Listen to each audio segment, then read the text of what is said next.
عمل کا وقت۔ علی ابن طالب رضی اللہ تعالیٰ عنہ نے کہا، دنیا پیٹھ پھیرنے والی ہے اور آخرت سامنے آ رہی ہے۔ انسانوں میں دنیا اور آخرت دونوں کے چاہنے والے ہیں، پس تم آخرت کے چاہنے والے بنو، دنیا کے چاہنے والے نہ بنو، کیونکہ آج عمل کا وقت ہے اور حساب نہیں، اور کل حساب ہوگا اور عمل کا وقت باقی نہیں رہے گا۔ رسول اللہ صلی اللہ علیہ وآلہ وسلم نے فرمایا، تم میں سے کسی کے پاس شیطان آتا ہے اور تمہارے دل میں پہلے تو یہ سوال پیدا کرتا ہے کہ فلاں چیز کس نے پیدا کی، فلاں چیز کس نے پیدا کی، اور آخرت میں بات یہاں تک پہنچاتا ہے کہ خود تمہارے رب کو کس نے پیدا کیا۔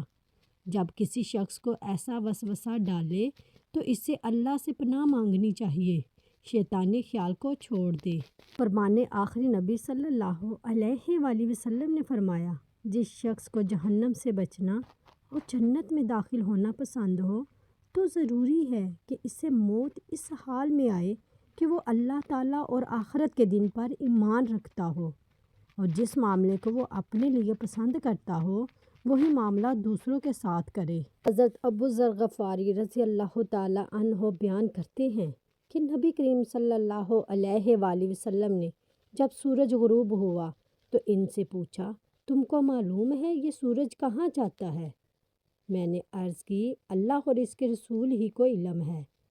آپ صلی اللہ علیہ وآلہ وسلم نے فرمایا کہ یہ جاتا ہے اور عرش کے نیچے پہنچ کر پہلے سجدہ کرتا ہے، پھر دوبارہ آنے کی اجازت چاہتا ہے اور اسے اجازت دی جاتی ہے، اور وہ دن بھی قریب ہے جب یہ سجدہ کرے گا تو اس کا سجدہ قبول نہ ہوگا، اور اجازت چاہے گا لیکن اجازت نہ ملے گی، بلکہ اس سے کہا جائے گا کہ جہاں سے آیا تھا وہیں واپس چلا جائے۔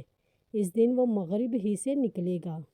جب انسان کسی سخت بیماری میں مبتلا ہو تو یہ دعا بکثرت مانگتے رہنا چاہیے۔